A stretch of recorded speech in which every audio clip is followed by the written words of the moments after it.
Hi hello friends. Summer start అయింది. మేము మా విలేజ్కి వచ్చినాము. సమ్మర్లో అయితే 2 టైమ్స్ పంటలు వేస్తారు మా విలేజ్లో. రెయినీ సీజన్లో వేసే పంటలు కంప్లీట్ అయినాయి. ఇప్పుడు సమ్మర్లో ఓన్లీ సెకండ్ పంట వరి వేసినాము. ఇంకొకటి దానికి అదనంగా మొక్కజొన్న వేసినాము. సో మొక్కజొన్న అయితే చాలా బాగుంది ఫ్రెండ్స్, చూడండి. ఇప్పుడు సమ్మర్ సీజన్గా వాటర్ ప్రాబ్లం ఉంటుంది. అయినా కానీ అమ్మ వాళ్ళ దగ్గర మా పొలంలో 2 బోర్లు ఉన్నాయి. వాటర్ అయితే సప్లై అందకపోతే డే అండ్ నైట్ పెట్టడం స్టార్ట్ చేసి చేను అయితే చాలా బాగుంది. కంకులు చూడండి ఎంత స్ట్రాంగ్ వచ్చినాయో. గ్రీనరీగా బాగుంది చేను మొత్తం మంచిగా. మేమైతే ఈవినింగ్ టైంలో మొక్కజొన్న కంకులు అయినాయి కదా, పిట్టలు వస్తున్నాయి అంటే ప్యారెట్స్ అన్నీ వచ్చి చేనులో ఉంటున్నాయి. వాటిని కొట్టడానికి అని చెప్పేసి చేనుకి వచ్చినాము.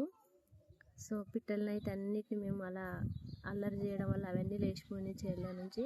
కంకులు అయితే చాలా బాగున్నాయి, స్ట్రాంగ్గా మంచిగా. ఇంకా తినడానికి అంటే బాయిల్ చేసుకోవడానికి కానీ స్వీట్ కార్న్ కానీ అంత స్టేజ్కి రాలేవు, ఇప్పుడే స్టార్ట్ అవుతున్నాయి. మాకైతే చాలా హ్యాపీ అనబడింది. మంచిగా ఉన్నాయి ఫ్రెండ్స్, ఎంత బాగున్నాయో.